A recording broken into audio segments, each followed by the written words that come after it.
Halo teman-teman, Assalamualaikum warahmatullahi wabarakatuh. Apa kabarnya hari ini?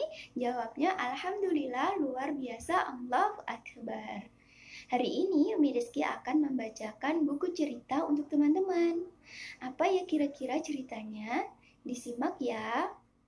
Teman-teman, hari ini Umi Rizky akan bercerita tentang kisah binatang dalam Al-Quran, yaitu Hudhud Nabi Sulaiman.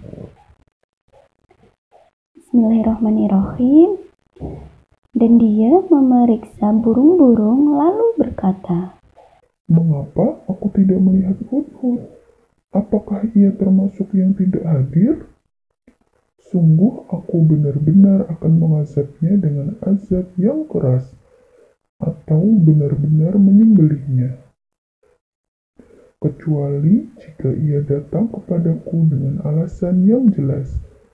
Surah An-Naml ayat 20-22. Aku adalah seekor burung Hudhud. Aku Hudhud terpilih yang menjadi pasukan khusus Nabi Sulaiman. Suatu hari, beliau memanggilku. Aku segera terbang dan hinggap di jendela kamar beliau.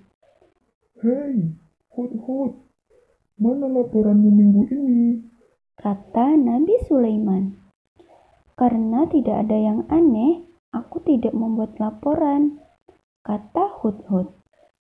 Lalu Nabi Sulaiman memintaku untuk mencari berita yang belum pernah diketahuinya. Aku terbang ke Yaman tanpa sepengetahuan Nabi Sulaiman. Tibalah aku di sebuah negeri bernama Saba. Aku melihat istana megah. Lalu aku hinggap di sebuah pohon yang paling tinggi. Tiba-tiba muncul seekor Hudhud betina dan mendekatiku. "Hai Hudhud asing, sedang apa kamu di sini?" Tanya Hudhud betina. Aku sedang berkelana di bumi Allah, jawabku. "Bumi di sini adalah milik matahari," Kata Hudhud betina. Aku tidak mengerti. Lalu Hudhud betina menjelaskan bahwa penduduk Saba menyembah matahari. Kemudian kami pun saling bercerita. Dari cerita Hudhud betina, aku tahu bahwa negeri Saba dipimpin oleh Ratu Balqis.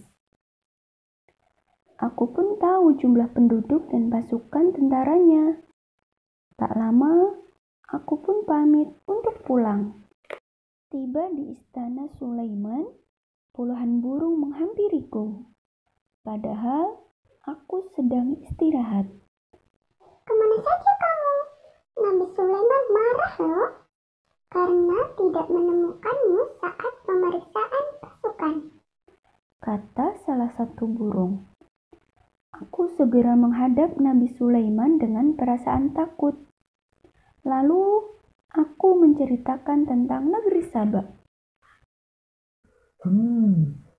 Aku akan membuktikan apakah laporanmu benar atau dusta belaka," kata Nabi Sulaiman. Kemudian ia menulis surat dan memberikannya kepadaku. "Kembalilah ke negeri Saba dan berikan kepada Ratu Balqis." Seru Nabi Sulaiman. "Baiklah Tuan," kataku sambil membawa surat itu. Pagi-pagi sekali, aku terbang ke negeri Saba. Tiba di istana Ratu Balqis, aku menjatuhkan surat tepat di atas kepala sang ratu. Lalu ia membuka dan membaca surat itu. Tak lama, Ratu Balqis mengumpulkan para menterinya dan membahas isi surat dari Nabi Sulaiman. Aku terus memperhatikan dan mendengarkan semua yang mereka bicarakan. Setelah menyelesaikan tugasku, aku segera kembali ke istana Sulaiman. Ratu Balqis sudah membaca surat Tuan. Tak lama, ia mengadakan pertemuan khusus dengan para menterinya. Lalu sang ratu mengirim utusan untuk memberikan hadiah untuk tuanku, kataku. Nabi Sulaiman tersenyum mendengar laporanku. Beberapa saat kemudian, utusan Ratu Balkis tiba di istana Nabi Sulaiman. Ia menyerahkan hadiah, tetapi Nabi Sulaiman menolak. Beliau tidak meminta sesuatu pun, kecuali agar mereka masuk Islam. Jika mereka menolak, ia akan menyerang negeri mereka. Utusan itu segera kembali ke negerinya dengan ketakutan. Tidak ada jalan lain kecuali tunduk kepada Sulaiman, kata Ratu Balkis setelah menerima laporan dari utusannya. Sore itu, Nabi Sulaiman duduk di atas singgasana dikelilingi para menteri. Siapa di antara kalian yang sanggup memindahkan istana Ratu Balkis ke hadapanku sebelum mereka datang kemari? Tanya Nabi Sulaiman. Saya sanggup memindahkannya sebelum mata Baginda berkedip, kata salah seorang pasukannya. Nabi Sulaiman mempersilahkan. Sebelum Nabi Sulaiman berkedip, istana Ratu Balkis sudah ada di hadapannya. Ketika Ratu Balkis datang, mereka heran dan kagum. Nabi Sulaiman kuasa memindahkan singgasana sebelum mereka tiba. Ketika Ratu menginjak lantai, ia mengangkat bajunya. Lantai itu bukan air, melainkan kaca, kata Nabi Sulaiman sambil tersenyum. Akhirnya Ratu Balkis dan rakyatnya masuk Islam. Ia bertobat dan meminta ampun kepada Allah. Hei Hudhud, kamu akan kuberi bintang tanda jasa, kata Sulaiman. Aku tidak memerlukan itu.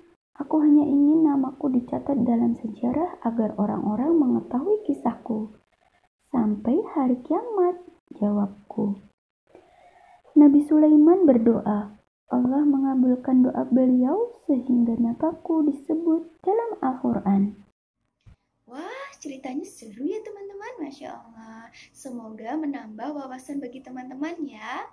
Untuk cerita selanjutnya akan dibacakan oleh Umimi yang lainnya.